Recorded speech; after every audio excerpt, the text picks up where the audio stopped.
নমস্কার দর্শক, আপনারা দেখছেন কবির সৌরভের ইউটিউব চ্যানেল। আজকে কবির রয়েছে ফিরদৌস শামীমের সঙ্গে। এই মুহূর্তে কিন্তু টক অফ দ্য টাউন বলা যায় ফিরদৌস শামীমকে, কারণ ফিরদৌস শামীম কিন্তু একদম শাসক দলের সরাসরি রোষের মুখে, আক্রমণের সূচি মুখে ফিরদৌস শামীম। শামীম, আপনাকে স্বাগত জানাই। প্রথমেই জেনে নেব যে জনৈক অভিষেক বন্দ্যোপাধ্যায়ের নাম রয়েছে সিবিআই চার্জশিটে।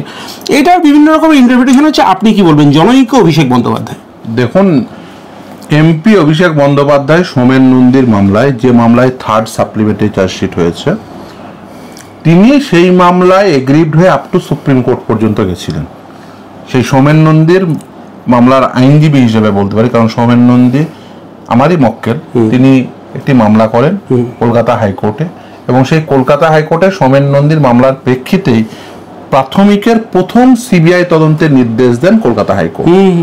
সেটিতে এগ্রিভড হয়ে বিভিন্ন সময় বারবার, কখনো সরকার, কখনো বোর্ড, কখনো অভিষেক বন্দ্যোপাধ্যায় বারবার এগ্রিভড হয়েছেন বিভিন্ন ডিসিশনে, আপ টু সুপ্রিম কোর্ট পর্যন্ত গেছে। এবং সোমেন নন্দীর মামলায় প্রাথমিকের এই শিক্ষক নিয়োগ দুর্নীতিতে সিবিআই এফআইআর করে প্রথম, পরবর্তীতে ইডিও আসে, এবং ইডির তদন্ত চলাকালীন ইডি অফিসাররা তার উপর আক্রমণ করছে বলে দেখবেন সেই কুন্তল ঘোষ একটা চিঠি লিখেছিল। সেই চিঠির প্রেক্ষিতে প্রথম অভিষেক বন্দ্যোপাধ্যায়কে তদন্তের আওতাধীন করেন।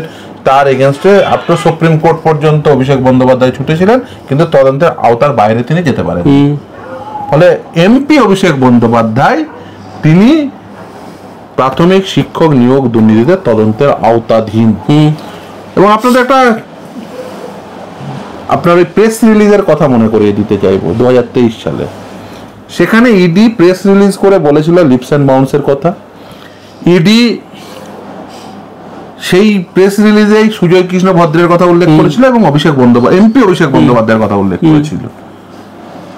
পরবর্তীতে সিবিআই এই থার্ড সাপ্লিমেন্টারি চার্জশিটে এই সুজয় কৃষ্ণ ভদ্রের গলাতে ওই অভিষেক ব্যানার্জির কথা উল্লেখ হয়, কিন্তু কে অভিষেক ব্যানার্জি সেই নিয়ে কোনো উচ্চবাচ্য নিশ্চিতভাবেই নেই। এখনো পর্যন্ত অভিষেক ব্যানার্জি নামক ব্যক্তিটি অ্যাকিউজড নন।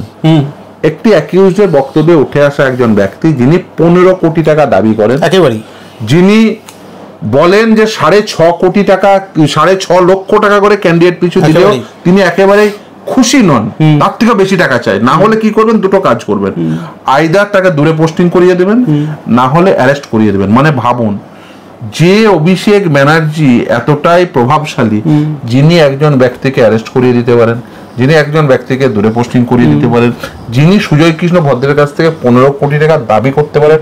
আমি তো পশ্চিমবঙ্গের সেই অভিষেক ব্যানার্জি, সেই অতি প্রভাবশালী অভিষেক ব্যানার্জির খোঁজ করছি, যিনি এই কাজগুলো করতে পারেন। কিন্তু দেখুন, থার্ড সাপ্লিমেন্টারি চার্জশিট এসেছে, অ্যাকিউজড স্টেটমেন্টে, থার্ড সাপ্লিমেন্টারি চার্জশিটে অ্যাকিউজড স্টেটমেন্টে অভিষেক ব্যানার্জির নাম। ফোর্থ সাপ্লিমেন্টারি চার্জশিট আসবে না, এটা কেউ বলতে পারবে না। থার্ড এলে ফোর্থ আসতে পারে, আসবে কি আসবে না সেটা সিবিআই তদন্তের উপর নির্ভর করে। দেখুন, এই মামলায় আমরা যেমন ধরুন প্রাথমিক শিক্ষক নিয়োগ দুর্নীতি, এসএসসির নবম, দশম, একাদশ group C, group D, half dozen CBI তদন্তের নির্দেশ করিয়েছি। হাফ ডজন সিবিআই তদন্তের নির্দেশে আপনি বলতে পারেন যে এই যে যতটা সর্বোচ্চ পরিমাণ প্রিকশন নেওয়া যায়, তার কারণ নারদা সারদা থেকে শিক্ষা নিয়ে আমাদের দেশে আদালতের কোনো তদন্তকারী সংস্থা নেই নিজস্ব। হয় কেন্দ্রের তদন্তকারী সংস্থা অথবা রাজ্যের তদন্তকারী সংস্থার উপর নির্ভর করতে হয়। খুব স্বাভাবিক যুক্তিতেই বুঝেছিলাম যে রাজ্যের তদন্তকারী সংস্থা তদন্ত করলে কখনোই পার্থ চ্যাটার্জি জেলে যাবে না, কখনোই এই দুর্নীতির যে একটার পর একটা চ্যাপ্টার রয়েছে সেটা আনার্থ হবে না। এটা আজকে একটার পর একটা চ্যাপ্টার খুলছে, নতুন নতুন বিষয় দেখতে পাচ্ছি, বুঝতে পারছি। তার কারণ সিবিআই তদন্ত করছে। এবার সিবিআই, প্রথম দিকে সিবিআই তদন্ত খুব ভালো হয়, তারপর একটা সার্টেন পর্যায়ে গিয়ে একটু স্থবির হয়ে যায়। সেটাও যাতে না হয়, আপনাদের মনে থাকবে নিশ্চিতভাবে যে সুজয় কৃষ্ণ ভদ্র অর্থাৎ কালীঘাটের কাকু, তার কণ্ঠস্বরের নমুনা 4 মাস ধরে পাওয়া যাচ্ছিল না। আমার মনে পড়ে যায় সেদিনের কথা, যে কলতন দাশগুপ্তের 4 মিনিটে পাওয়া গেছে। পাওয়া গেছে, কিন্তু এই সুজয় কৃষ্ণ ভদ্রের পাওয়া যাচ্ছিল না। তদন্তকারী সংস্থা তদন্ত করছে, কেন্দ্রীয় তদন্তকারী সংস্থা।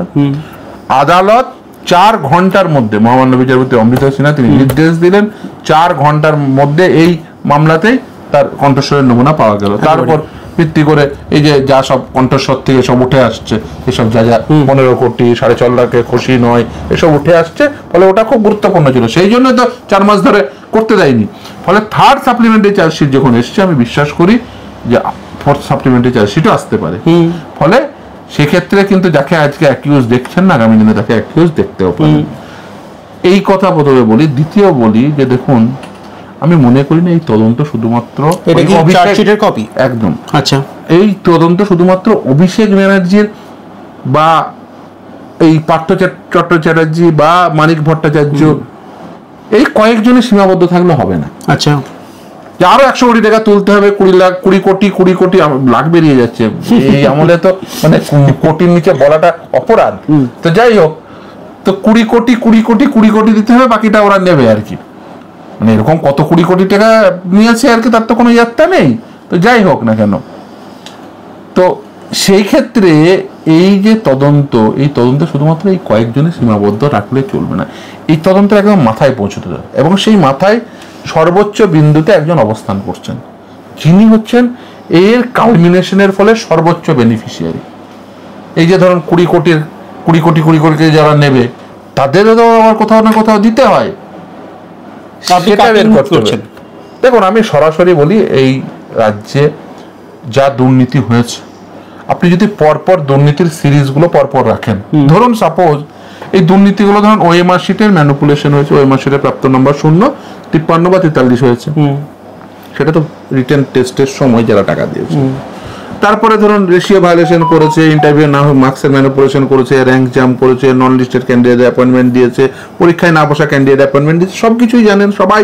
এই মুহূর্তে পশ্চিমবঙ্গে কি ভাবে এই মমতা বন্দ্যোপাধ্যায়ের আমলে দুর্নীতি হয়েছে, মোটামুটি পশ্চিমবঙ্গের মানুষের মুখস্থ হয়ে। পশ্চিমবঙ্গের মানুষ সে কথাও তো বলছেন যে বিকাশ রঞ্জন ভট্টাচার্য এবং তাদের সহকারী, বিশেষ করে আপনার কথা, যে আপনাদের জন্য চাকরি চলে যাচ্ছে। যাই হোক, আপনি যেটা বলছেন, না দেখুন, আমি যে কথা বলছিলাম, দেখুন সাদা খাতা জমা দিয়ে চাকরি পাবেন আর তার চাকরি রাখতে হবে, এই দায় ফেরদৌস শামীমের নেই। এই দায় আমি মনে করি না আদালতেরও রয়েছে। আপনি সাদা খাতা জমা দিয়ে চাকরি পেলেন, আর একজন যোগ্য চাকরি প্রার্থী চাকরি পাবে না, সে ফেরদৌস শামীমের কাছে এসে মামলা করতে পারবে না। তার কারণ মমতা বন্দ্যোপাধ্যায় বা তার অ্যাসোসিয়েট যারা, তারা টাকা নিয়েছে, তাই তারা মামলা করতে পারবে না, আমি গিয়ে মামলায় আর্গুমেন্ট করতে পারবো না, এটা হতে পারে না। ফলে খুব স্বাভাবিকভাবেই সাদা খাতা জমা দিলে আপনার চাকরি যাবে। কার নাম করছিলেন একদম কালমিনেট করছে? কালমিনেট করছে খুব স্বাভাবিকভাবে, স্বাভাবিক যুক্তিতে। আপনি যদি দেখেন যে যেমন ওএমআর শিটের ম্যানিপুলেশন হচ্ছে, আমি বুঝলাম যে 4টে আধিকারিক সে করেছে। আপনাকে আমি একটা যুক্তিসঙ্গত কথা বলি, দেখুন যে সমস্ত কিছু বুঝলাম, আপনি কোনো খবর পাননি, আচ্ছা একজনেরও চাকরি যাবে না এই বলার দায় মমতা ব্যানার্জিকে কে দিয়েছিল? মুখ্যমন্ত্রী। তিনি চিরকালই জনমুখী একটা অবস্থান নিয়েছেন, বিরোধী অবস্থাতেও নিয়েছেন, এখন মুখ্যমন্ত্রী। আচ্ছা, জনমুখী অবস্থান নিয়ে ধরুন প্রাথমিকে 23 লক্ষ ছেলে মেয়ে টেটে বসেছে, টেটের ফর্ম ফিল আপ করেছে, তো জনমুখী একটা প্রকল্প নিয়ে এই 23 লক্ষ ছেলেকে চাকরি দিয়ে দিন না। যারা অ্যাডমিট কার্ড আছে প্রাথমিক, আমি ফেরদৌস শামীম বলছি যে যার প্রাথমিকের অ্যাডমিট কার্ড রয়েছে তাদের প্রত্যেককে চাকরি দিয়ে দিন, আমি সব থেকে বেশি খুশি হব। আচ্ছা, আমি বলছি সব থেকে বেশি খুশি হব যার প্রাথমিকের অ্যাডমিট কার্ড রয়েছে, টেট 2014, টেট 2017, টেট 2022, সকলকে চাকরি দিয়ে দিন। আমি ফেরদৌস শামীম বলছি সকলকে চাকরি দিয়ে দিন। জনমুখী নীতিটা তো তাদের জন্য নয় যারা যোগ্য, বেশি নাম্বার পেয়েছে তাদের জন্য জনমুখী নয়। মমতা বন্দ্যোপাধ্যায়ের জনমুখী মন উতলা হয়ে যায় যারা সাদা খাতা জমা দেয় আর সঙ্গে টাকার বান্ডেলটি দেয়। জনমুখী মন উতলা হয়ে যায় সেখানে। ঠিক এই জায়গায় আমি আপনাকে এবং শুধু তাই না, এতক্ষণ আপনাকে থামাইনি, এবার আমি আপনাকে থামাতে বাধ্য হচ্ছি, কারণ আপনি এমন একজন রাজনীতিবিদের সম্পর্কে মন্তব্য করছেন যার সততা প্রশ্নাতীত, যাকে সততার প্রতীক বলে তৃণমূল কংগ্রেস, এবং শুধুমাত্র তৃণমূল কংগ্রেস কেন, সাধারণ মানুষ, জনমানুষও তিনি প্রতিভাত, যার পায়ে হাওয়াই চটি, যার টালির চালার বাড়ি, এরকম একজন মুখ্যমন্ত্রী সম্পর্কে আপনি যে ভয়ঙ্কর অভিযোগ করছেন, এটা তো মানে কি করে মেনে নেব? দেখুন, আমি মমতা বন্দ্যোপাধ্যায়ের ছবি, আপনি যেমন বললেন সততার প্রতীক, আমিও গোটা পশ্চিমবঙ্গ জুড়ে এই কলকাতা শহরে বিভিন্ন প্রান্তে সততার প্রতীক, তার ছবি নিচে সততার প্রতীক দেওয়া, এই স্ট্যাম্প মারা আর কি ছবি দেখতে অভ্যস্ত ছিলাম। আচ্ছা, আজকের দিনে দাঁড়িয়ে যখন আপনি আমার ইন্টারভিউ নিচ্ছেন, কলকাতা শহরে একটি পোস্টার পাবেন? একটি পোস্টার আপনি বলুন, কলকাতা শহরে এই জায়গায় একটি পোস্টার রয়েছে যেখানে মমতা ব্যানার্জির ছবি রয়েছে, নিচে লেখা আছে সততার প্রতীক। আপনি একটি জায়গায়, আপনি শুধু নয়, আপনার দর্শক বন্ধুদের আমি বলছি যে আপনারা দায়িত্ব নিয়ে আপনারা এই কবির সুমন বাবুকে আপনারা পাঠিয়ে দেবেন যে কলকাতা শহর বা পশ্চিমবঙ্গের এই প্রান্তে মমতা ব্যানার্জির একটি ছবি এবং তার নিচে লেখা আছে সততার প্রতীক। আমি একটা মমতা বন্দ্যোপাধ্যায়কে একটা ছোট্ট আহ্বান করছি, নতুন করে না মমতা বন্দ্যোপাধ্যায় অলরেডি এস্টাবলিশড হয়ে গেছে, না মমতা বন্দ্যোপাধ্যায়কে একটা আমি ছোট্ট আহ্বান করছি যে মমতা বন্দ্যোপাধ্যায় তিনি দায়িত্ব নিন, তিনি এক কাজ করুন, তিনি নিজে একটা ছবি লম্বা করে বড় কাটআউট আর নিচে সততার প্রতীক লিখবেন, কারণ তিনি সততার প্রতীক, এই ছবি তো ছিল, কিচ্ছু করতে হবে না। ধর্মতলার মোড়ে এই ছবিটি মমতা বন্দ্যোপাধ্যায় নিজের হাতে রেখে আসুন, হ্যাঁ, এবং একটু জাস্ট 2 মিনিট দূরে, মানে 2 মিনিট অপেক্ষা করুন যে সেই ছবি কোনো পুলিশ ফোর্স সেখানে প্রযুক্ত হবে না, কোনো পুলিশ লাঠিচার্জ করবে না, মমতা ব্যানার্জির ছবিটি রেখে দিয়ে আসবে এবং মমতা ব্যানার্জি দাঁড়িয়ে থাকবে এবং মমতা ব্যানার্জির ঘিরে তার সুরক্ষা প্রয়োজন, তো তাকে ঘিরে পুলিশ থাকবে বৃত্ত করে, কেউ কোনো কিছু আসলে শুধু দেখবেন আপনি ছবিটির কি পরিণতি হয়। আপনি ছবিটির পরিণতি, আপনি মুখ্যমন্ত্রী সম্পর্কে বিস্ফোরক অভিযোগ করছেন, আমি হাসছি। লাইটার নোট দেখুন, একটা কথা উচিত দেখুন, আমি আজকে অবস্থায় পৌঁছেছে কেন দেখুন, আমি বললাম যে 5টা আধিকারিক যুক্ত থাকতে পারতো।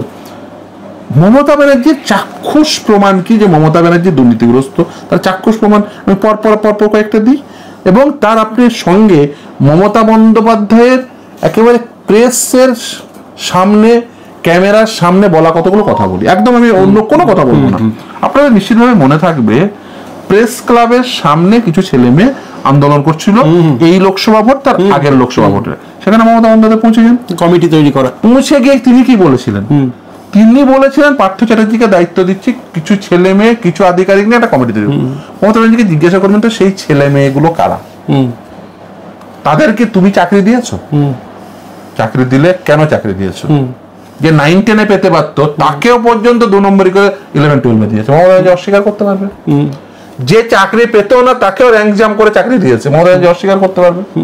মমতা ব্যানার্জি অস্বীকার করতে পারবে যে 5 সদস্যের ইলিগাল কমিটি মমতা ব্যানার্জির ডাইরেকশনে তৈরি হয়েছে? মমতা ব্যানার্জি অস্বীকার করতে পারবে যে আদালতের দ্বারে যখন প্রমাণ হয়ে গেছে, আদালত যখন একটার পর একটা চাকরি বাতিল করছে, তখন যারা অযোগ্য তাদের চাকরি বাঁচানোর জন্য অতিরিক্ত শূন্যপদ তৈরি করেছেন ক্যাবিনেট ডিসিশন নিয়ে, এবং এসএসসি সেখানে আদালতে এফিডেভিট দিয়ে বলেছে এটি অযোগ্য চাকরি প্রাপকদের চাকরি বাঁচানোর জন্য ব্যবহৃত হবে। এই তথ্য কি মমতা ব্যানার্জি অস্বীকার করতে পারবেন? তাহলে একজন মুখ্যমন্ত্রীর কি দায় রয়েছে যে সাদা খাতার মাস্টারকে স্কুলে রাখা? গ্রামের স্কুল, আচ্ছা বলুন তো, গ্রামের স্কুলের একটি মাস্টার মশাই, তিনি সাদা খাতা জমা দিয়ে চাকরি পেয়েছেন, তার চাকরি বাঁচানোর দায় মমতা ব্যানার্জির কেন? কেন সেই গ্রামেরই আর 5টা ছেলে যারা খাতা ভর্তি করে এলো, তাদের কেন সেই গ্রামের স্কুলে শিক্ষক হিসেবে নিযুক্ত করা হবে না? বা ওই গ্রামেই বর্তমানে 10 জন টেট পাস ছেলে রয়েছে, বিএড পাস, ডিএলএড পাস ছেলে মেয়ে রয়েছে, তাদের কেন চাকরির ব্যবস্থা হবে না? ফাইন, ঠিক এই জায়গা থেকেই কুণাল ঘোষ একটি ধর্মতলা থেকে হাইকোর্টের উদ্দেশ্যে, যদিও পুলিশ আটকে দিয়েছেন, আমি বলবো good gesture shown by the police personnel, আমি ঠিক সেই জায়গায় বলবো যে কুণাল ঘোষ বিকাশ রঞ্জন ভট্টাচার্য এবং আপনাদের সম্পর্কে অভিযোগ করে এসএলএসটি পরীক্ষার্থীদের নিয়ে, তারা কিন্তু শিক্ষক শিক্ষিকাদের নিয়ে তিনি কিন্তু একটি মিছিল করছিলেন। অভিযোগ হচ্ছে সরাসরি আপনাদের দিকে যে আপনাদের জন্য নিয়োগ আটকে রয়েছে। সেই নিয়োগটি কোন নিয়োগ এটা আগে বুঝে নিতে হবে। ওয়ার্ক এডুকেশন, ফিজিক্যাল এডুকেশন, কর্মশিক্ষা, শারীরিক শিক্ষা। কুণাল ঘোষের বক্তব্য আমি শুনেছি, তিনি বলেছেন এখানে তো সিবিআই তদন্ত নেই, চাকরি দিতে কি অসুবিধা? আমি কুণাল ঘোষকে সরাসরি চ্যালেঞ্জ করছি, কুণাল ঘোষের মাধ্যমে ওর নেত্রী মমতা ব্যানার্জিকে চ্যালেঞ্জ করছি। বেশ, কি কর্মশিক্ষা, শারীরিক শিক্ষা যারা চাকরি পায়নি ছেড়ে দিলাম ফর দ্য টাইম বিং, যারা চাকরি পেয়েছে কর্মশিক্ষা শারীরিক শিক্ষায়, মেরিট লিস্টে 1 নম্বর পজিশনে অমুক, 2 নম্বর পজিশনে অমুক আছে, তো তাদের প্রত্যেকের নাম দেবে, আর তার সঙ্গে যেমন নবম দশমে ওই মার্কশিট পাবলিশ হয়েছিল, মমতা ব্যানার্জিকে দায়িত্ব দিলাম, মমতা ব্যানার্জি তাদের ওই মার্কশিট গুলো কোন ওয়েবসাইটে আপলোড করবে, কবির সুমন বাবুকে বলে দেবে। মমতা ব্যানার্জি কেন, তার শিক্ষামন্ত্রী রয়েছেন, ব্রাত্য বসু, যে কেউ দায়িত্ব নিক, কুণাল ঘোষ দায়িত্ব নিক, আমি বলছি কুণাল ঘোষ দায়িত্ব নিক। যারা চাকরি পায়নি তাদের কথা ছেড়ে দিন, যারা চাকরি পেয়েছে, এটাও 2016 সালের নিয়ম। আমি বলছি 2016 সালের এই কর্মশিক্ষা শারীরিক শিক্ষাতেও সমানভাবে এই সাদা খাতা জমা দিয়ে মেরিট লিস্টেড হয়ে যারা চাকরি করছে। কিন্তু দুর্ভাগ্য হলো এখনো কর্মশিক্ষা শারীরিক শিক্ষা যেহেতু সিবিআই তদন্তের নির্দেশ হয়নি, তাই পিঠগুলো বেঁচে আছে। আর এই সুযোগে কি করেছে, অতিরিক্ত শূন্যপদ যেমন নবম দশমে তৈরি করেছে, একাদশ দ্বাদশে তৈরি করেছে, গ্রুপ সি তে তৈরি করেছে, গ্রুপ ডি তে তৈরি করেছে, ওয়ার্ক এডুকেশন ফিজিক্যাল এডুকেশনে তৈরি করেছে, দিয়ে একটা ইললিগাল অ্যাপয়েন্টমেন্ট দেওয়ার প্রচেষ্টা হয়েছে। একটি নিয়োগ প্রক্রিয়ায় সাধারণভাবে এই যে নিয়োগের যে আইন কি, কর্মশিক্ষা শারীরিক শিক্ষায় তো আরো হাজার হাজার ছেলে মেয়ে যোগ্য আছে, ওই তাদেরকে দিচ্ছেন, যারা যোগ্য তাদের দিচ্ছেন। ওই যে বললাম ওএমআর শিট গুলো সব পাবলিশ করুন, তাহলে বোঝা যাবে লিস্টে কতটা জল আর কতটা অন্য কিছু মেশানো আছে। দুধ আর জল পরিষ্কার মানে পার্থক্য করতে গেলে তো আপনাকে প্রথমে ওএমআর শিট পাবলিশ করতে হবে। ওএমআর শিটটি পাবলিশ করে দিন না। এখনো পর্যন্ত নিশ্চিত ভাবে কুণাল বাবু ঠিক বলেছেন, যে কুণাল বাবু বলেছেন সিবিআই তদন্ত নেই। কুণাল বাবু জেনে রাখুন, কর্মশিক্ষা শারীরিক শিক্ষায় সোমা রায়ের মামলায় সিআইডি তদন্তের নির্দেশ আছে। পশ্চিমবঙ্গের সিআইডি প্রমাণ করুক যে তারা ওএমআর শিট উদ্ধার করতে পারে। ওই যে বলে না যে আমাদের প্রমাণ সুযোগ দেওয়া হয় না। নবম দশম একাদশ দ্বাদশ গ্রুপ সি গ্রুপ ডি 4টে নিয়োগ সিবিআই তদন্তের নির্দেশ হয়েছে, তারা ওএমআর শিট উদ্ধার করেছে, ওএমআর শিট পাবলিশ হয়েছে। পশ্চিমবঙ্গের সিআইডি প্রমাণ করুক, তারা উদ্ধার করুক। মমতার পুলিশ, কারণ মমতার পুলিশ করবে না, আমি বলছি এই ক্যামেরার সামনে বলছি করবে না। মমতা বন্দ্যোপাধ্যায়ের ক্ষমতা থাকে, প্রকাশ করুক ওয়ার্ক এডুকেশন ফিজিক্যাল এডুকেশনের যতজন চাকরি পেয়েছে, চাকরি যারা পায়নি তাদের কথা ফর টাইম বিং ছেড়ে দিলাম, চাকরি পেয়েছে প্রমাণ হয়ে যাবে সেখান থেকে মমতা ব্যানার্জিরা কাটমানি নিয়েছে, টাকা নিয়েছে, অর্থের বিনিময়ে চাকরি দিয়েছে। শাহিনদা আপনার অভিযোগ, আমি অভিযোগ না, এটা আদালতের নির্দেশ। সিআইডি তদন্ত, এই যে সোমা রায়ের মামলায় সিআইডি তদন্তের নির্দেশ হয়েছে, আপনি শুনলে অবাক হয়ে যাবেন। এই যে কলা ফুলিয়ে বলতে এসছে, এই বিচারপতি মহামান্য বিচারপতি বিশ্বজিৎ বাসুর নির্দেশে একটি স্কুলের প্রধান শিক্ষক এবং তার ছেলে জেলে গেছে, একাধিক ডিআই জেলে গেছে, মামলা চলছে, এখনো মামলা নিষ্পত্তি হয়নি। বিচারপতি মহামান্য বিচারপতি আমরা চেয়েছিলাম, আমি বিকাশবাবু দুভাই বলেছি এই সোমা রায়ের মামলা, যে এই কখনো এরা সঠিক তদন্ত করতেই পারেন না, সিআইডি সিবিআই তদন্ত, তবুও মহামান্য বিচারপতি সেই মহামান্য বিচারপতি সিআইডির উপরে আস্থা রেখেছে। তারপরে সেই সিআইডির নবম দশমের ওএমআর শিট উদ্ধার হলো, একাদশ দ্বাদশের ওএমআর শিট উদ্ধার হলো, group C group D OMR sheet উদ্ধার হলো, ওয়ার্ক এডুকেশন ফিজিক্যাল এডুকেশন কেন উদ্ধার হলো না? সিআইডি জবাব দাও না, কেন উদ্ধার হলো না? মমতা ব্যানার্জির জবাব দাও। উদ্ধার করবে না তার কারণ মমতা ব্যানার্জির ওখান থেকে টাকা খেয়েছে। আমি সরাসরি ক্যামেরার সামনে বলছি, মমতা ব্যানার্জি টাকা খেয়েছে। মমতা ব্যানার্জি যদি টাকা না খেয়ে থাকে প্রমাণ করুক, নিজে ওএমআর শিট প্রকাশ করুক, কবে প্রকাশ করবে আপনার চ্যানেলে বলে দেবে। ফাইন। উত্তরবঙ্গের একজন বিডিওর সাদা খাতা জমা দিয়ে বিডিও হয় এবং তার এসকর্ট নিয়ে কলকাতায় আসা, এটাও বহুল প্রচলিত এবং একাধিক, আমি বলেছি, আপনি বলেছেন, আপনিই বলেছেন, আমি দায়ী নেব। মমতা ব্যানার্জি বলুক যে মিথ্যা কথা, আমি তো বলছি, দেখুন আমি যা যা বলছি তার নির্দিষ্ট তথ্য নিয়ে একেবারে যে এইটা ঘটেছে, শুধু তাই না, শুনলে অবাক হয়ে যাবেন, এই ক্যামেরার সামনে বলছি, যে সেই আধিকারিকের জমা দেওয়া সাদা খাতা জমা দেওয়া আধিকারিকের, যে বেসিক্যালি ওই অঞ্চলে টাকা তুলতো, নাম বলবেন না, টাকা তুলতো, মামলা বিচারাধীন, নিশ্চিত ভাবে নির্দেশ হবে, তো টাকা তুলতো বেসিক্যালি একজন, মানে ওই যে প্রশাসনিক যে ট্রেনিং গুলো হয় না, তা একজন আধিকারিক, একজন মহিলা আধিকারিক, তাকে বলেছিল তুই মানে একটা লাইন লিখ, যদি লাইন লিখতে পারিস আমি চাকরি ছেড়ে দেবো। এবার এই কথা বলার পরে, কারণ আরো 5টা আধিকারিক ছিল, আপনাকে বলি সেই ব্যাচে আমারও পরিচিত 2-4 জন আধিকারিক ছিল, তাই আমাকে বলেছে যে হ্যাঁ তুই যদি লিখতে পারিস চাকরি ছেড়ে দেবো।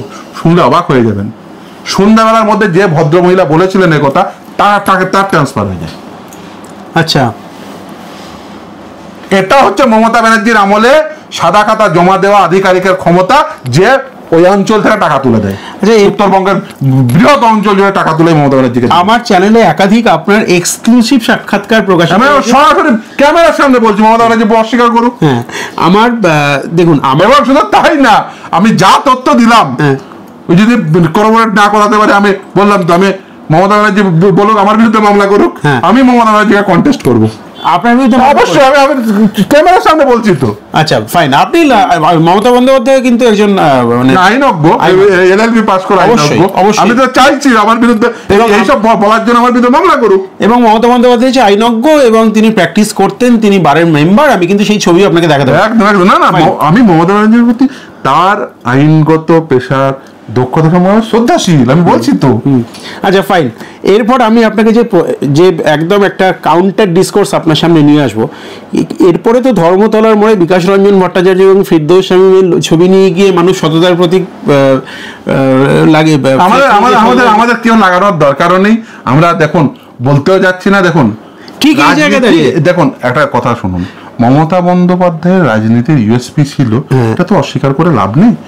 মমতা ব্যানার্জির রাজনীতির ইউএসপি ছিল সততা, একদম একজন আগমার্কা সততা। একজন কালীঘাটের একেবারে মানে আপনি বলতে পারেন না, বস্তি থেকে উঠে আসা একজন মহিলা, লড়াকু মহিলা, ওটা অস্বীকার করে তো লাভ নেই। অবশ্যই লড়াকু মহিলা, এই ভাবমূর্তির উপর ভিত্তি করে পশ্চিমবঙ্গের মানুষ তাকে বিশ্বাস করেছে, ভোট দিয়েছিল, ভোট দিয়ে তাকে নির্বাচিত করেছিল। কিন্তু পশ্চিমবঙ্গের মানুষ ভোট দিয়ে নির্বাচিত করে পেলোটা কি, যেটা তার সর্বোচ্চ ইউনিক সেলিং পয়েন্ট ছিল, তিনি প্রথমে সেটাকেই সেল করেছেন বাজারে, বাজারে বিক্রি করেছেন, নিজের সততাকে বিক্রি করে বাজার থেকে টাকা তুলেছেন। ফাইন, আপনি অভিযোগ করছেন, আমার কোনো অভিযোগ নয়। দেখুন, আপনি যদি ভাবুন যে রাজ্যের মুখ্যমন্ত্রীর নাম বুদ্ধদেব ভট্টাচার্য, একবার সিনারিওটা চিন্তা করুন। শিক্ষা প্রতিমন্ত্রীর মেয়ে ইন্টারভিউ না দিয়ে চাকরি পাচ্ছে, অঙ্কিতা অধিকারী। রাজ্যের মুখ্যমন্ত্রীর নাম বুদ্ধদেব ভট্টাচার্য, তার শিক্ষামন্ত্রী এবং তার বান্ধবীর বাড়িতে খাটের তলা থেকে 52 কোটি টাকা উদ্ধার হচ্ছে। মমতা ব্যানার্জি কি করতেন বলুন তো? ঠিক এই জায়গায় দাঁড়িয়ে আমি যদি আপনাকে প্রশ্ন করি, 1997 সালের আগে এসএসসি গঠন হওয়ার পূর্বে দীর্ঘ ইতিহাস, এই বিষয়ে পরবর্তী এপিসোড করা যাবে, কারণ এই নিয়ে কথা বলতে গেলে অনেক সময় লাগে। চিরকুট বলবেন তো? চিরকুট নিয়ে চাকরি হয়েছে এবং সুজন চক্রবর্তী বাম নেতা তার স্ত্রীর সম্পর্কে সেই কুণাল ঘোষ অভিযোগ করেছেন, যে কুণাল ঘোষ আপনার সম্পর্কে অভিযোগ করেছেন যে আপনি সিরিয়াস অভিযোগ, আপনি ব্যক্তি স্বার্থ সিদ্ধি করার জন্য মামলাকারীদের কাছ থেকে টাকা নিয়ে মামলা করছেন। অবশ্যই, আমি একজন পেশাদার আইনজীবী। এই এসএসসি মামলায় উনি বলে দিন যে এসএসসি মামলায় কোনো টাকা নেওয়া যাবে না। আমি শুধু কুণাল বাবুকে একটা কথাই বলবো, যে এসএসসি মামলায় শুধুমাত্র সরকার ফিরদৌস শামীম এবং বিকাশ বাবুদের চুক্তি খণ্ডন করার জন্য কত টাকা সরকার খরচ করেছে। আপনার ট্যাক্সের টাকা, আমার ট্যাক্সের টাকা, ওনার ট্যাক্সের টাকা, প্রত্যেকের ট্যাক্সের টাকা, সরকারি টাকা, সরকারি খাজানার টাকা কত টাকা খরচা করে, শুধু অবাক হয়ে যাবেন। ধরুন প্রাথমিকের শিক্ষক নিয়োগ দুর্নীতিতে তদন্ত করতে করতে সিবিআই পেয়ে গেল মিউনিসিপ্যালিটি স্ক্যামের তথ্য। মিউনিসিপ্যালিটি রাজ্য সরকারের গোসা হলো, রাজ্য সরকার ডিভিশন বেঞ্চে গেল, হেরে গেল, গোসা হলো, সুপ্রিম কোর্টে গেল, হেরে গিয়ে বাড়িতে বসে চলে গেল। কিসে? আরে ভাই, একটা তদন্ত হবে, কেউ বলে দিচ্ছে না তদন্ত মানে এই ব্যক্তি দোষী না, তদন্ত হলে তদন্ত ফেস করবে। কেউ তো তদন্তের নির্দেশ নিচ্ছে, ইনোকুয়াস অর্ডার বলে আমি মনে করি, তদন্তের নির্দেশ, তদন্ত করে বের করবে। তাই না, আপনাদের একটা এই কিছুদিন আগে দেখবেন খুব উত্তেজনার সঙ্গে সিপিএম এর অমোঘ নেতার বিরুদ্ধে ডিসপ্রপোর্শনেট অ্যাসেটের এই মামলা হয়েছে, ওই মামলা হয়েছে বলে যে সিপিএম এর সেই নেতাগুলো গিয়ে কি বলেছিল বলুন তো? আমি তাদের পক্ষ থেকে কি বলা হয়েছিল যে হ্যাঁ মহামান্য বিচারপতি, আমরা চাই যে আমাদের বিরুদ্ধে তদন্ত হোক, ইনভাইট করছি। আচ্ছা, সেই ইনভিটেশনের পরে তদন্ত হয়েছে। আচ্ছা, কজন সিপিএম নেতা জেলে গেছে? না ফাইন, আমি মমতা বন্দ্যোপাধ্যায়ের সম্পর্কে ভাবুন, মমতা ব্যানার্জির আমল জেলে যাচ্ছে মমতা ব্যানার্জির মন্ত্রী, মমতা ব্যানার্জির বাম পাশের থাকা মন্ত্রীর মেয়ের চাকরি চলে যাচ্ছে, একেবারেই ডান পাশে থাকা মন্ত্রী জেলে যাচ্ছে। এবার কুণাল ঘোষের অভিযোগের বিষয়ে আসে। তিনি যা আমার বিরুদ্ধে অভিযোগ করেছিলেন, কি অভিযোগ করেছিলেন? আমি নাকি টাকা নিয়ে মামলা করি। তো আমি টাকা নিয়ে মামলা করবো না, তাকে মানে বিনা পয়সায় মামলা করে আমাকে তো তাহলে চাকরি চুরি করতে হয়, নাহলে গরু চুরি করতে হয়, নাহলে বালি চুরি করতে হয়, বা বিনা পয়সায় সাংবাদিকতা করতে হয়, হোয়াটসঅ্যাপ। বিনা পয়সায় সাংবাদিকতা করতে হয়, সেটা আবার নাই বা বললাম, যাই হোক। আচ্ছা বলুন তো, মানে এই যে তাদের পক্ষ থেকে যারা যারা দাঁড়িয়েছে তারা কত টাকা করে নিয়েছেন? কয়েক কোটি টাকা, আমি কিচ্ছু বলতে যাচ্ছি না। আর উনি বলছেন আইনজীবীর পেশা, আইনজীবীর আয়। তো কলকাতা হাইকোর্টে যদি উনি বলেন যে, উনি এবং বলেছিলেন যে তদন্ত হবে, আমি ওনাকে এই ক্যামেরার মাধ্যমে ইনভিটেশন দিচ্ছি যে এসএসসি মামলায় যারা সংশ্লিষ্ট ছিলেন তাদের এই ফিজ নেওয়ার জন্য তদন্ত হবে, এটা যদি করতে পারেন, হ্যাঁ কুণাল বাবু আমি আপনাকে স্বাগত জানাচ্ছি। শুধু একবার শুধু রাজ্য সরকারকে বলুন যে রাজ্য সরকার কত টাকা খরচা করবে, আমি স্বাগত জানাচ্ছি। কবে আপনি মামলা করবেন, আমি গিয়ে প্রথম বলে দেবো, আমি অ্যাডপ্ট করে দেবো আপনার সাবমিশন যে হ্যাঁ তদন্ত হোক, আমি চাইছি তদন্ত। আপনি তো আপনার, এবং শুধু তাই না, দেখুন আমাকে বলি, এই মামলায় কলকাতা হাইকোর্ট থেকে সুপ্রিম কোর্ট পর্যন্ত এমন কোন আইনজীবী পাবেন না, প্রায় আমরা যাদের ফেস করতাম, ধরতে গেলে গোটা সুপ্রিম কোর্টের বার ফেস করতাম আমরা কলকাতা থেকে গিয়ে, এখনো করি, কোনো অসুবিধা নেই। কলকাতা হাইকোর্টের পথিত যশা আইনজীবীরা তারা অ্যাপিয়ার করেছেন। এই কথা যাতে বলেন না, ওই নিজের পক্ষে দাঁড়ানোর জন্য আইনজীবী পাবেন না। কলকাতা হাইকোর্টে মানে এমন কোন স্টলওয়ার্ড নেই যে প্রায় দাঁড়ায়নি, এবং সুপ্রিম কোর্টের ইভেন মানে অনেক বিচারপতি, যে ধরুন সুপ্রিম কোর্টে যখন মামলা চলতো, অনেক আইনজীবী বিচারপতিরাও জিজ্ঞাসা করতেন যে মামলা নেই। এটা স্বাভাবিক। দেখুন এরকম একটি মামলা, তার এরকম সাইজ হয়েছে 26,000 লোকের চাকরির মামলা, তো খুব স্বাভাবিকভাবে বিভিন্ন জন বিভিন্ন আইনজীবী নিযুক্ত করেছেন, তারা তাদের হয়ে সওয়াল করেছেন। আইনজীবীর কাজ সওয়াল করা, এবং এটি একটি পেশা।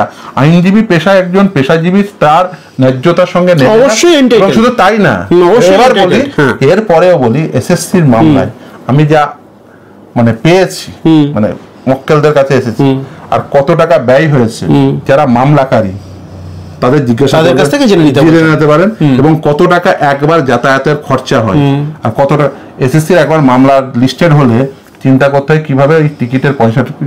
এবং দেখুন এটা বলার কথা নয়, কিন্তু যেহেতু আপনি জিজ্ঞাসা করলেন, শেতাব থেকে শুরু করে, লক্ষ্মীডুঙ্গা থেকে শুরু করে, যারা যারা মামলা, আব্দুল গনি আনসারি থেকে শুরু করে, যাদের হয়ে আমি অ্যাপিয়ার করেছি, তাদের জিজ্ঞাসা করে নেবেন তো তারা রিনা কর্মকার থেকে শুরু করে তারা কে ক টাকা দিয়েছে, কত টাকা খরচা হয়েছে। ফাইন, এর ক্যামেরার সামনে বলা উচিত নয় কয়েক লক্ষ টাকা, এবং সেটা পরিমাণটা অনেকটা বড়, সেটা শুধুমাত্র নিজের মানে এটা বলার একেবারে উন্নাসিকতা থেকে বলছি না, নিজের পকেট থেকে খরচা করে যেতে হয়েছে। তার কারণ অতি পরিষ্কার যে এই দুর্নীতির বিরুদ্ধে লড়তে হবে। এবং শুধু তাই না, এই ক্যামেরার সামনে বলতে বাধ্য হচ্ছি, দেখুন এই মামলার সঙ্গে সংশ্লিষ্ট রয়েছেন এবং অনেককে পাবেন। যে আমি সেই সময় বলেও ছিলাম, যে সময় এই কথাগুলো বলেছিলেন, যে উনি যদি চান আমার স্বাগত রইল। আর উনি আইনজীবীর আয় বলছেন, এই মামলায় অ্যাপিয়ার করা একজন আইনজীবীর স্ত্রী দিল্লিতে একটি বাংলো করেছেন এই মামলা চলাকালীন। আর বাংলার মূল্য কত জানেন? কত? 140 কোটি টাকা। আপনি গুগলে সার্চ করে নেবেন, 140 কোটি টাকা একজন আইনজীবী। তিনি আইনজীবী পেশা ছাড়া অন্য কোনো পেশা করেন না। আচ্ছা, 140 কোটি টাকা। যাদের কার কথা বলছেন আমি খোঁজ করবেন, পেয়ে যাবেন, গুগলসে পেয়ে যাবেন, বিভিন্ন পেয়ে যাবেন। অবভিয়াসলি দেখুন, আমি মনে করি একজন আইনজীবী তার দক্ষতা অনুযায়ী ফিজ নেবেন, এর মধ্যে কোনো অসুবিধা নেই। কারোর ফিজ 25 লক্ষ টাকা পার অ্যাপিয়ারেন্স হতে পারে, এবং আছেও কারোর লক্ষ 10, কারোর ফিজ 10 লক্ষ, 11 লক্ষ, 15 লক্ষ পার অ্যাপিয়ারেন্স। ভাববেন না করে মামলার জন্য নেই, পার অ্যাপিয়ারেন্স। অর্থাৎ একবার অ্যাপিয়ার করেন, 25 লক্ষ টাকা কেউ নেন, কেউ 11 লক্ষ টাকা নেন। সেই সব আমি আইনজীবীদের, আপনিও চেনেন, আমিও এই এত সব মামলা হওয়ার সুবাদে পশ্চিমবঙ্গের ঘরে ঘরে সেই মানুষগুলো সেই চেনে। কিন্তু তারপরেও বলি, এই যে এত সিবিআই তদন্তের নির্দেশ হয়েছে না, আমরা যে ঢাল তলোয়ার নিধি আর সর্দার, আমরা এই কলকাতা থেকে গিয়ে এই যে বললাম মিউনিসিপ্যালিটি স্ক্যাম, এই যে এত তদন্তের নির্দেশ, ওরা বলে তো কলকাতা হাইকোর্টের নির্দেশ হয়ে গেছে, একটা তদন্তের নির্দেশ অল্টার হয়নি, একটা, নট এ সিঙ্গেল ওয়ান।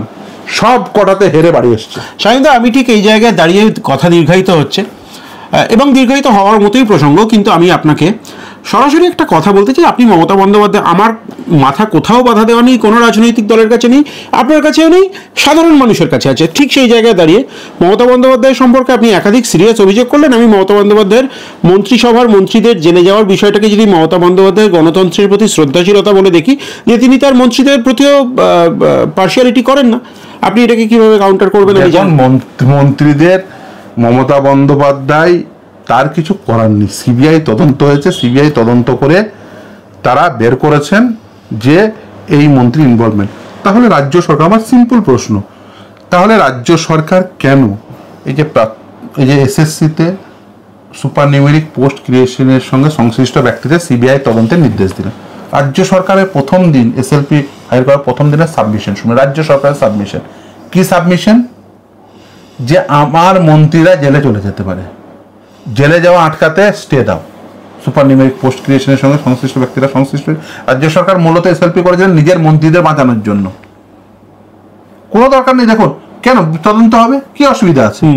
আপনার যদি মনে হয় যে এটা একেবারে বেআইনি কাজ নয়, এটা আইনসঙ্গত কাজ, আদালত নির্দেশ দিয়েছে আইনসঙ্গত কাজে, তো তদন্ত করে, তো সে আইনসঙ্গত বিষয়ে তদন্ত করলে কি অসুবিধা? কোনো অসুবিধা নয় এই জায়গায়। তাহলে মমতা ব্যানার্জির কেন কি এমন প্রয়োজন হলো রাজ্য সরকারের পক্ষ থেকে এসএলপি করে ওই তদন্তের নির্দেশে স্টে আনার প্রয়োজন হলো? এখনো স্টে আছে, সিএবি হয়ে আছে মামলার। আমি বিশ্বাস করি মামলা রায় দিলে নিশ্চিতভাবে কি নির্দেশ হবে আপনিও দেখতে পাবেন, আমিও দেখতে পাবো, আপনার ক্যামেরাও থাকবে, দর্শকও থাকবে, নিশ্চিতভাবে সেদিন বলবো। অবশ্যই। একদম শেষ প্রশ্ন আমার, যে দপ্তর নিয়ে এত কথা হচ্ছে, ব্রাত্য বসু আজকে ওয়েব কুপার অধিবেশনের জন্য তিনি যাদবপুর বিশ্ববিদ্যালয়ে যান এবং অভিযোগ তার বিরুদ্ধে তার উপর চড়াও হন বামপন্থী ছাত্ররা এবং ব্রাত্য বসুর বিরুদ্ধে অভিযোগ তার গাড়ি একাধিক ছাত্র এবং ছাত্রীকে চাপা দিয়ে দেয় এবং ব্রাত্য বসু নিজে কিন্তু তারপরে প্রাথমিক চিকিৎসার পরে এসএসকেএম হসপিটাল থেকে ছাড়া পেলেও যে ছাত্রটি আহত হয়েছিল সে এখনও চিকিৎসা। ইন্দ্র, তো আপনি এই বিষয়টাকে কিভাবে দেখুন? আমি প্রথমেই ইন্দ্রর শারীরিক অবস্থা কেমন আমি জানি না, এই মুহূর্তে আমি চেষ্টা করছি জানার, এবং ইন্দ্র যাতে তাড়াতাড়ি সুস্থ হয়। আমি যথেষ্ট উদ্বেগজনক একটি শারীরিক অবস্থার মধ্যে সে যাচ্ছে, যে কোনো কারণেই হোক সে রক্তাক্ত হয়েছে এবং যথেষ্ট উদ্বেগজনক তার শারীরিক অবস্থা। কেপিসিতে সম্ভবত সে এই মুহূর্তে ভর্তি হয়ে আছে। আমি ইন্দ্র দ্রুত আরোগ্য কামনা করছি এবং আমি মনে করি যে এই ক্ষেত্রে রাজনীতি পরের বিষয়, কিন্তু একটি ছাত্র, আপনারা আমার সেই সুদীপ্তর কথা আজকের এই ঘটনার পরে এই তার ওই রক্ত মাখা শরীরটি দেখার পরে ওই সুদীপ্তর কথা মনে পড়ে যাচ্ছিল, এবং একজন ছাত্র তাকে এইভাবে মন্ত্রীর গাড়ি পিষে দেবে, মন্ত্রীর গাড়ি এভাবে মানে ক্ষমতার দম্ভে দাম্ভিক হয়ে মন্ত্রী এইভাবে, মানে আমি মন্ত্রী হয়েছি বলে ইউনিভার্সিটিতে আমার আস্ফালন দেখাতে হবে না। আপনি এক মিনিট, আমি আপনাকে থামাচ্ছি। আপনি সুদীপ্ত গুপ্তের কথা বলছেন, আমি একটা অন্য দৃশ্যের কথা ভাবছি। সীতারাম ইয়েচুরি যখন জেএনইউ তিনি যখন সাধারণ সম্পাদক, তখন তিনি ইন্দিরা গান্ধীর পাশে দাঁড়িয়ে তার পদত্যাগ চেয়ে একটি দাবিপত্র তার পাশে দাঁড়িয়ে পেশ করছেন, এবং মমতা বন্দ্যোপাধ্যায় নিজে ছাত্র আন্দোলন দীর্ঘদিন করেছেন। তো রেওয়াজ। দেখুন আমি সত্যি অবাক, ব্রাত্য বসুকে আরেকটু সংবেদনশীলতা দেখাতে পারতেন। আর একটু না, দেখুন এক প্রচন্ড অসংবেদনশীল একটি, কেন দেখুন একটি ছেলে শিক্ষামন্ত্রীর উপস্থিতিতে এইভাবে সেই ইউনিভার্সিটির একজন ছাত্র রক্তাক্ত হবে কেন? আপনি শিক্ষামন্ত্রী, আপনি এর একজন গার্জেন, সেই সন্তানটি, সেই ছাত্রটির গার্জেন একজন, আপনার উপস্থিতিতে একজন ছাত্র কেন রক্তাক্ত হবে? আপনার তো সর্বপ্রথম সেই পদক্ষেপ নেওয়া উচিত ছিল। আপনিও জানেন আপনার কি হয়েছে, সব যারা দেখছে আপনাকে তারাও বুঝতে পারছে আপনার কি হয়েছে। তার ঘড়ি ছেড়ে গিয়েছে তার কোমরে।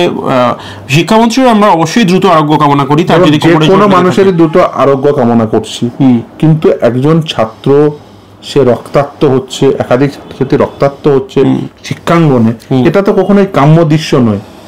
আমাদের রাজ্যে অলরেডি আমরা বেশ কিছু বেদনাদায়ক স্মৃতি নিয়ে আমরা বাঁচছি, সুদীপ্ত থেকে শুরু করে একাধিক উদাহরণ। আমি নামগুলো মানে আর এই মুহূর্তে দাঁড়িয়ে উচ্চারণ করতে চাইছি না, কারণ ইন্দ্রের পরিস্থিতি যথেষ্ট উদ্বেগজনক। ফলে দেখুন সুদীপ্তদের এই যে স্বপনদের যে এক্সপিরিয়েন্স, সেটা কিন্তু পশ্চিমবঙ্গের মানুষের জন্য খুব একটা ভালো নয়। এই সময়কালে দাঁড়িয়ে একাধিক ছাত্রছাত্রী তাদের মৃত্যু হয়েছে,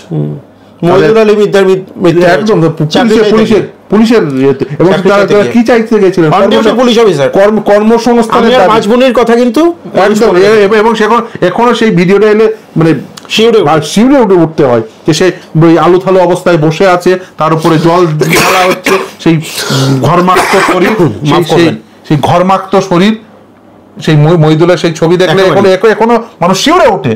তিনি যে দলের, আপনি ভুলে যান ফর দ্য টাইম বি সে কি দাবি করতে এসেছিল, চাকরি চেয়েছিল, কর্মসংস্থানের দাবি। এই মুহূর্তে দাঁড়িয়ে সব থেকে বড় পার্টিনেন্ট দাবি। এই মুহূর্তে দাঁড়িয়ে ভাবুন তো যে আপনি পশ্চিমবঙ্গে আপনি এত প্রশ্ন করলেন, আপনি বলুন তো এসে আপনি কবে এই প্রশ্ন করার সুযোগ পেয়েছেন যে আচ্ছা বলুন তো আজকের দিনে দাঁড়িয়ে যে জ্বলন্ত সমস্যা কর্মসংস্থানের প্রশ্নে রাজ্য সরকারের অবস্থান কি? কোনো একজন রাজ্য সরকারের দায়িত্বশীল মন্ত্রী আধিকারিককে এই প্রশ্ন করার সুযোগ তৈরি হয়েছে? সুযোগ তৈরি হয়নি। তার কারণ তারা এমন দুষ্কর্মে যুক্ত থেকেছেন, সেই গঠনমূলক জায়গায় যাওয়ার সুযোগই তৈরি হয়নি। কর্মসংস্থানের দাবি, মূল্য বৃদ্ধি থেকে শুরু করে এই রাজ্যে শিল্প স্থাপন। আচ্ছা ভাবুন তো আপনি নতুন করে দেখুন, সরকারি জায়গায় সকলে বোঝেন যে সরকারি কর্মসংস্থানের ক্ষেত্রে একটা লিমিটেশন রয়েছে, সীমাবদ্ধতা, যে আমি 10,000, 12,000, 15,000, 20,000, 50,000, 1 লক্ষ বুঝলাম, কিন্তু তার বাইরে তো বৃহৎ জনসংখ্যা রয়েছে। সদিচ্ছার কথা বলছেন। হ্যাঁ, সরকারি সদিচ্ছা থাকতে হবে তো। তাহলে একটা বেসরকারি কর্মসংস্থানের সুযোগ তৈরি করতে হবে। সেই বেসরকারি কর্মসংস্থানের সুযোগ তৈরি করতে হবে, বেসরকারি উদ্যোগের সুযোগ তৈরি করতে হবে। আর বেসরকারি উদ্যোগের সুযোগ তৈরি তখন হবে যখন সেই পরিস্থিতি বা পরিবেশ থাকবে। দুর্ভাগ্য হলে সত্য পশ্চিমবঙ্গে এই মুহূর্তে সেই পরিবেশ নেই। আমরা অবশ্যই আশা করব দীর্ঘ কথোপকথন, একাধিক বিষয় আমরা কথা বললাম বিশিষ্ট আইনজীবী ফিরদৌস শামীমের সঙ্গে, এবং শামীম দা এর আগেও তার মূল্যবান সময় আমাদেরকে একাধিকবার আমাদের চ্যানেলে দিয়েছেন, এবং আজকে আমরা খুব এক্সটেন্সিভলি কথা বললাম। আমরা চাইব ইন্দ্র সুস্থ হয়ে উঠুন, যদি ব্রাত্যবাবু সত্যি আহত হয়ে থাকেন তিনি অবশ্যই সুস্থ হয়ে উঠুন, রাজ্য সুস্থ হয়ে উঠুক। রাজ্যের সুস্থতা কামনা করে আজকের এই এপিসোড শেষ করছি, এবং গ্রাউন্ড জিরো থেকে এরকম আরও এক্সক্লুসিভ আপডেটস পাওয়ার জন্য আপনার চোখ থাক কবির সৌরভের ইউটিউব চ্যানেলে। নমস্কার।